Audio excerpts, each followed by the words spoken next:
Welcome to Swathi short hand online classes అండి. So, మనం last చాప్టర్‌లో ఏం చెప్పుకున్నాం? చాప్టర్ 6 ఏదైతే ఉందో దాంట్లో ఫ్రేజియోగ్రఫీ. దాంట్లో మనం ఏం స్టార్ట్ చేసాం? 2, 3 వర్డ్స్ అంటే మోర్ థాన్ 2 వర్డ్స్‌ని కలిపి ఒక స్ట్రోక్‌లో రాయడం నేర్చుకున్నాం. సో, దానివల్ల మనకి టైమ్ సేవ్ అవుతుంది. స్పీడ్‌గా రాయగలుగుతున్నాం కదా! సో, ఇప్పుడేంటి అంటే ఇంకా స్పీడ్‌గా రాయడానికి మనం వెళ్ళే కొద్దీ అంతే. ఒక్కొక్కటి లేపేసుకుంటూ ఎళ్ళిపోవడమే. ఓకే. ఇప్పుడు ఈ చాప్టర్‌లో ఏం చెప్తున్నారు అనేది చూద్దాం. ఓకేనా అండి. ఇక్కడ ఈ చాప్టర్‌లో మనకి ఫస్ట్ చాప్టర్ ఏదైతే ఉందో కాన్సనెంట్స్ మనం లెసన్ నేర్చుకున్నప్పుడు దాంట్లో మనకేం చెప్పారు? అంటే సర్కిల్ ఎస్ మనం ఎలా రాసాం? అహా! సారీ. ఎస్ అనేది ఎలా రాసాం? ఇలా రాసాం. అదే ఎస్‌ని మనం కొంచెం థిక్‌గా రాస్తే మనకదేమైంది?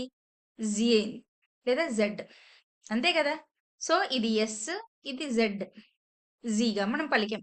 సో, దీనికి బదులుగా సర్కిల్ రాసుకోండి అని అంటున్నాడు. అది చాప్టర్. అంటే ఇంత ఇది రాయడం ఈజీయా? ఇది రాయడం ఈజీయా? సున్నా పెట్టడమే కదా ఈజీ. హ్మ్. సో, ఈ చాప్టర్‌లో మనకి చెప్పేదేంటి అంటే అది. ఎప్పుడు 0 పెట్టుకోవచ్చు. అంటే సర్కిల్. అంటే ఎస్‌కి ఎప్పుడు పెట్టుకోవచ్చు, జెడ్‌కి ఎప్పుడు పెట్టుకోవచ్చు. మనం కర్వ్‌లు రాస్తాం. కర్వ్‌లో ఎలా పెట్టుకోవాలి సర్కిల్? స్ట్రెయిట్ లైన్స్ రాస్తాం. అప్పుడు మనం ఎలా పెట్టుకోవాలి? 2 ఇప్పుడు 2 కూడా స్ట్రెయిట్ లైన్స్ మనం రాస్తాం కలిపి. అప్పుడు మనం సర్కిల్ అనేది ఎలా రాసుకోవాలి? 2 స్ట్రెయిట్ లైన్స్ వచ్చినప్పుడు సర్కిల్ అనేది ఇన్‌సైడ్ రాయాలా? ఔట్‌సైడ్ రాయాలా? మీకిలా చెప్తే బాగా కన్‌ఫ్యూజ్ అయిపోతారు. ఏంటి ముందంటున్నారు, ఎనకంటున్నారు అని. కానీ ఈ చాప్టర్ అయితే చాలా ఈజీ అండి. మాక్సిమం ఒక 4-5 పాయింట్స్ ఉంటాయి. అంతే అయిపోతది చాప్టర్. కానీ నేను మళ్ళీ మళ్ళీ చెప్తున్నాను. ఇదేదైతే ఉందో మెటీరియల్ అది మీకు చాలా అంటే చాలా యూజ్ అవుతది. What is what? That's it. ఆ కొంచెం నేర్చుకుంటే అంటే కరెక్ట్ పాయింట్ మనం గుర్తుపెట్టుకుంటే సరిపోతది. ఎప్పుడూ కూడా నోట్స్ ఏదైతే మనం ప్రిపేర్ చేసుకుంటామో అది చాలా లెంథీగా అసలుండకూడదు. చాలా షార్ట్‌గా ఉండాలి. And correct point. ఆ చిన్న పాయింట్ మనం చూస్తే మనకి ఎనకాల ఉన్న అంతా గూడా మనకు గుర్తుకు రావాలి. అలా మనం నోట్స్ ప్రిపేర్ చేసుకోవాలి.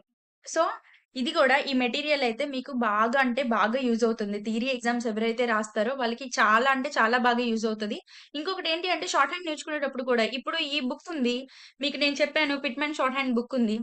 దీంట్లో సేమ్ ఇప్పుడు చాప్టర్ మీరు ఓపెన్ చేస్తారు. చాప్టర్ 7 ఓపెన్ చేసినప్పుడు మీరు దీంట్లో చూసుకొని ఆహ్ ఇది circle S and Z page number 31లో ఉంది. దీంట్లో చూసి చదివినా ఇప్పుడు నేను ఏదైతే ప్రిపేర్ చేశానో షార్ట్‌గా మెటీరియల్ దాంట్లో కూడా మీరు చూడండి చాలా సింపుల్ లాంగ్వేజ్‌లో అర్థమైపోతది. సేమ్ ఇదే. మీకు మీనింగ్ ఏం చేంజ్ అవ్వదు. సో, ఎవరైతే ఉంటారో చక్కగా చిన్న నోట్స్ పెట్టుకొని రాసుకోండి. మీకు చాలా యూజ్ అవుతదది. ఓకే. ఇప్పుడు మనం లెసన్ చూద్దాం మామూలుగా. ఈ చాప్టర్‌లో మనకేం చెప్తారు? చక్కగా ఈ ఒక్క బుక్ కొనుక్కొని పెట్టుకోమన్నా. ఈ ఒక్క బుక్ మనం కొనుక్కొని పెట్టుకుంటే, మనం డైలీ లెసన్స్ అనేవి చక్కగా క్లాసెస్ చెప్పేసుకుంటాము. మీకు బాగా యూజ్ అవుతది. తర్వాత ఏమవుతది అంటే, చక్కగా మీరు ఆ బుక్‌లో ఉండి మీరు ప్రాక్టీస్ అవ్వచ్చు. ఓకే. లెసన్‌లోకెళ్ళిపోదాం. చాప్టర్ 7 ఏంటి అంటే సర్కిల్ ఎస్ అండ్ జెడ్. అంటే జెడ్‌కి బదులుగా అండ్ ఎస్‌కి బదులుగా సర్కిల్ పెట్టుకోండి అంటున్నాడు కదా! ఎక్కడెక్కడ పెట్టుకోవాలో చూద్దాం. ఇప్పుడు చూడండి. S and Z are written by strokes and also by a small circle. అంటే ఎస్‌ని గాని, జెడ్‌ని గాని మనం స్ట్రోక్స్‌గా రాసాము. ఇక్కడ రాసాం గదా! అలాగే సర్కిల్‌గా గూడా రాసుకోవచ్చు అని జెప్తున్నారు. ఓకే.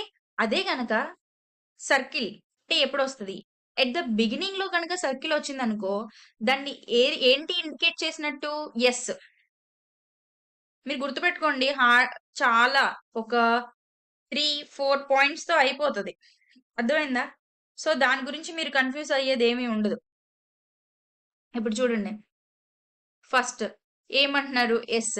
యెస్ గనక ఎప్పుడొస్తది? Starting సర్కిలొస్తే yes అనంట. అదే గనక స్టార్టింగ్ స్ట్రోకొస్తే అర్థమైందా? జెడ్. స్టార్టింగ్ తర్వాత స్ట్రోక్. ఏం చెప్పలే ఇక్కడ. బిగినింగ్‌లో గనక సర్కిలొస్తే దాన్ని యెస్ అంటాము అని చెప్పారు. అదే గనక మనకేముంటాయి 3 ప్లేసెస్. Starting, middle, end. ఓకేనా? అదే స్టార్టింగ్‌లో సర్కిల్ వస్తే ఏం చెప్పేసారు మనకు ఆల్రెడీ చెప్పేసారు. ఏంటిది? యెస్ అని. అదే గనక మిడిల్‌లో గాని, ఎండ్‌లో గాని వచ్చిందనుకోండి. అది యెస్ అన్నా అవ్వచ్చు, లేకపోతే జెడ్ అన్నా అవ్వచ్చు. అర్థమైందండి? ఇక్కడ మీకేమీ లేదు. చాలా సింపుల్ పాయింట్స్. మీరు మళ్ళీ ఒకసారి వింటే మీకు ఈజీగా అర్థమైపోతది. ఇక్కడ మనకేమి చెప్పలేదు. ఏంటి? ఫస్ట్ యెస్‌కి బదులుగా స్ట్రోక్ మనం రాసుకోవచ్చు. లేకపోతే సర్కిల్ గూడా రాసుకోవచ్చు. జెడ్‌కి అంటే జీకి బదులుగా మనం ఏం రాసుకోవచ్చు? స్ట్రోక్ రాసుకోవచ్చు. లేకపోతే సర్కిల్ రాసుకోవచ్చు అని చెప్పారు. తర్వాత మనకేం చెప్తున్నారంటే, ఆ సర్కిల్ అనేది స్ట్రోక్‌కి స్టార్టింగ్‌లో ఉంటే ఏది ఇండికేట్ చేస్తది? అంటే ఇది చూడండి. Circle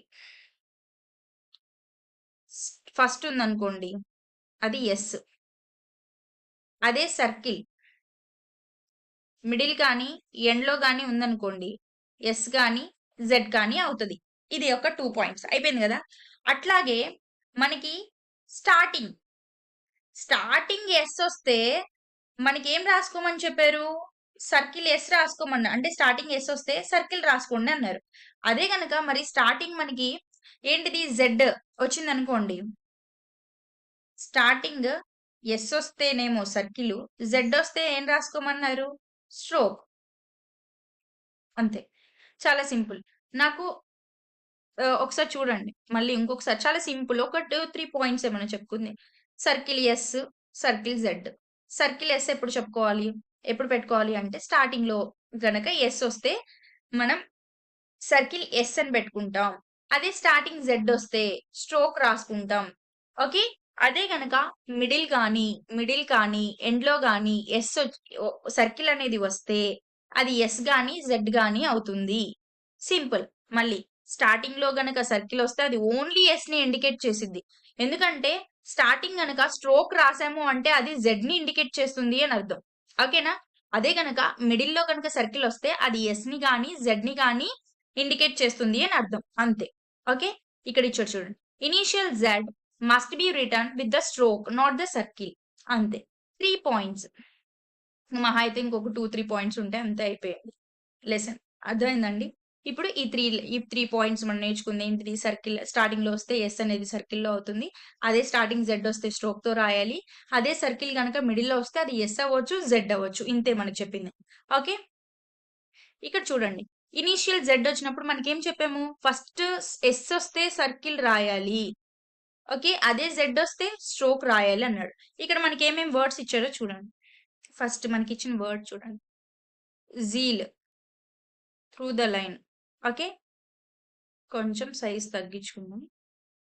okay. జీల్. తర్వాత జీరో, జీరో. Next zenith. మనం పెన్ ఎప్పుడు కూడా లిఫ్ట్ చేయకూడదండి రాసేటప్పుడు. స్ట్రోక్స్‌ని కలిపేటప్పుడు. ఓకే. జెనిత్. నెక్స్ట్ చూడండి. జెనిత్. అయిపోయింది. ఎందుకు? మనకి స్టార్టింగ్ ఏమొచ్చిందిక్కడ? జెడ్. జెడ్ ఒచ్చింది కాబట్టి మనం ఏం చేసాము? స్ట్రోక్ రాసాం. ఓకే. అదే గనక స్టార్టింగ్ మనకి యెస్ ఒస్తే ఏం చెప్పారు మనకి స్టార్టింగ్ యెస్ ఒస్తే సర్కిల్ రాసుకోమన్నారు గదా! అదే గదా రూలు. ఇప్పుడు జూడండి. సర్కిల్. ఎప్పుడు గూడా మీరు బాగా గుర్తుపెట్టుకోండి. లెఫ్ట్ మోషనే రాసుకోవాలి సర్కిల్. ఇట్లా. Left motion. ఓకే. లెఫ్ట్‌కేగా తిరిగింది. ఇప్పుడు చూడండి. ఇప్పుడు సర్కిల్ ఇన్‌సైడ్ కర్వ్స్. సర్కిల్ అంట కర్వులకి ఇన్‌సైడ్‌లో ఉంటుంది. ఇప్పుడు చూడండి. ఇప్పుడు సేవ్స్. అర్థమైందా? నెక్స్ట్ చూడండి. Suits. Next essays. Next sashes. అర్థమైందండి? నెక్స్ట్ చూడండి. సీమ్స్. నెక్స్ట్ చూడండి. అంటే సర్కిల్‌కి ఇన్‌సైడ్ వచ్చిందా లేదా చూసుకోండి. Next sense. Next sinks. ఇగోండి సింక్స్. నెక్స్ట్ స్లేస్. నెక్స్ట్ చూడండి సోర్స్. మీరు మామూలుగా మీరు అన్నిటికి వోవెల్స్ పెట్టాల్సిన అవసరం ఏమి ఉండదు. నేను చెప్పాను మీకు ఈజీగా అర్థమైపోతది. మీరు అవసరమైన చోట మాత్రమే వోవెల్స్ పెట్టుకోండి. అవసరం లేని చోట వోవెల్స్ పెట్టుకోవాల్సిన అవసరం ఏమి ఉండదు. మీ కాంటెక్స్ట్ ద్వారా కూడా అర్థమైపోతదని చెప్పాను. ఓకేనా? నెక్స్ట్ చూడండి. ఫాజిల్. ఓకేనండి. Next thistle. Next sizzle, next muzzle, next nasals, next designs, next lips. ఓకేనా? ఇప్పుడు మీరు వీటిలో గనక అబ్జర్వ్ చేస్తే, మీరు వీటిలో ఒకసారి అబ్జర్వ్ చేయండి. వీటిలో మనకి ఎక్కడైనా సరే సర్కిల్ ఎక్కడొచ్చింది? Circle inside the curves. ఓకేనా అండి? కర్వ్స్‌కి ఇన్‌సైడ్‌లో వచ్చింది. ఇప్పుడు చూడండి నెక్స్ట్ సర్కిల్ ఔట్ సైడ్ ఎప్పుడొస్తది? సర్కిల్ ఔట్ సైడ్ అంటే 2 స్ట్రెయిట్ లైన్స్. ఇప్పుడు ఇదొకటి, ఇదొకటి. స్ట్రెయిట్ లైన్ మనం యాడ్ చేయాల్సొచ్చిందనుకోండి. దానికి ఔట్ లైన్ బయటొస్తది. అంటే outside the angles. Inside the curves. అర్థమైందా? Outside the angles. ఓకేనండి? Inside the curves. ఓకేనండి? ఇప్పుడు చూడండి gasp, rasp, next risk, task, bisque, justice, next హాస్ప్. ఇప్పుడు చూడండి మీరు ఇక్కడ అబ్జర్వ్ చేస్తే ఈ అన్నిటికి యాంగిల్స్ అనేవి బయటొచ్చింది సర్కిల్. అర్థమైందండి? ఇది ఇక్కడ చెప్తుంది. అర్థమైందా? గ్యాస్ప్ అన్నారు మనం. ఆహ్, ఏ సౌండ్ కాబట్టి మనం అబోవ్ ద లైనే రాసాము. సో, కానీ ఈ స్ట్రోక్‌కి 2 స్ట్రోక్స్‌కి ఔట్‌లైన్ అంటే ఔట్ సైడ్ వచ్చింది. ఏది? సర్కిల్. ఓకే. మిడిల్‌లో వచ్చినా, ఎండ్‌లో వచ్చినా అది యెస్ అవ్వచ్చు, లేకపోతే జెడ్ అవ్వచ్చు అనొచ్చు. ఇక్కడ మామూలుగా యెస్‌లో ఇచ్చారు. నెక్స్ట్ చూడండి left motion on straight strokes. Straight స్ట్రోక్స్‌కి మీకిది బాగా గుర్తుపెట్టుకోవాల్సిన question and very important question. ఇప్పుడు చూడండి లెఫ్ట్ సైడ్ తిప్పమన్నారు. రైట్ సైడ్ తిరిగితే ఏమొస్తది అంటే దానికి ఇంకా షార్ట్ ఉంటది. అది మీరు వెళ్ళే కొద్ది లెసన్‌లో మీకు అర్థమవుతది. నేనెందుకు చెప్తున్నానంటే ఇక్కడ మీరు దీంట్లో ఏంటి అంటే రైట్ సైడ్ తిప్పారనుకోండి మీనింగే చేంజ్ అయిపోతది. వర్డే చేంజ్ అయిపోతది. అది మీరు వెళ్ళే లెసన్‌లో మీకు అర్థమవుతది. ఓకేనండి? ఇప్పుడు చూద్దాం. ఒక నిమిషం. ఇప్పటి వరకు ఒకసారి మనం ఏం చెప్పుకున్నామో ఒక్కసారి చూడండి. ఫస్ట్ సర్కిల్ యెస్ ఎప్పుడొస్తది? Starting or middle or end. ఓకేనా? అదే. ఏది సర్కిల్‌లో యెస్ అనేది ఎప్పుడొస్తది? స్టార్టింగ్ ఒస్తది, మిడిల్ ఒస్తది, ఎండ్ ఒస్తది. అట్లాగే సర్కిల్ జెడ్ ఎప్పుడొస్తది? ఓన్లీ మిడిల్ లేకపోతే ఎండ్. అర్థమైందండి? ఎందుకు అంటే అదే గనక స్టార్టింగ్ జెడ్ ఒచ్చిందనుకోండి, మనం ఏం రాస్తాం? స్ట్రోక్ రాస్తాం. అర్థమైందండి? సో, ఈ 3 పాయింట్స్ అనేవి వెరీ ఇంపార్టెంట్. తర్వాత మనం ఇంకో ఫోర్త్ పాయింట్ మనం ఏం నేర్చుకున్నాం? తర్వాత మనం ఏంటి అంటే కర్వ్స్ ఒస్తే ఇన్‌సైడ్ ద సర్కిల్. సర్కిల్ అనేదేంటి? ఇన్‌సైడ్‌లో ఉంటది. అదే గనక స్ట్రెయిట్ లైన్స్ అంటే యాంగిల్స్‌కి ఎక్కడుంటది? ఔట్ సైడ్ ఉంటది. ఏంటిది? Circle yes. ఓకే. సర్కిల్ అనేది కర్వ్స్‌కైతే ఇన్‌సైడ్, యాంగిల్స్‌కైతే ఔట్ సైడ్ ఉంటది. ఇంకొకటి మనకి లెఫ్ట్ మోషన్‌లో రాస్తాము. ఇప్పుడు వరకు మనం నేర్చుకుంది ఓన్లీ 6 పాయింట్స్. చాలా ఈజీ. ఇంకొకసారి చూసుకోండి. సర్కిల్ యెస్ ఎక్కడొస్తది? స్టార్టింగ్ ఒస్తది, మిడిల్ ఒస్తది, ఎండ్ ఒస్తది. అలాగే తర్వాత సర్కిల్ జెడ్ ఎప్పుడొస్తది? ఓన్లీ మిడిల్ లేకపోతే ఎండ్ ఒస్తది. ఎందుకంటే సర్కిల్ జెడ్ అనేది ముందొస్తే మనం ఖచ్చితంగా స్ట్రోకే రాయాలి. తర్వాత మనం ఏం నేర్చుకున్నాము? ఆహ్, కర్వ్‌లో అయితే మనం సర్కిల్ అనేది ఇన్‌సైడ్‌గా ఒస్తది. అదే యాంగిల్స్‌కైతే ఔట్ సైడ్ ఒస్తది. తర్వాత మనం సర్కిల్ అనేది లెఫ్ట్ మోషన్‌లో రాస్తాము. ఇక్కడి వరకే మనం నేర్చుకున్నాం. ఓకే. ఒక్కసారి రిమైండ్ చేసుకోండి. తర్వాతది ఇప్పుడు మనం నెక్స్ట్‌ది చూద్దాం. ఓకేనండి. ఇక్కడి వరకు క్లారిటీ గదా! ఓకే. ఇప్పుడు నెక్స్ట్ చూద్దాం.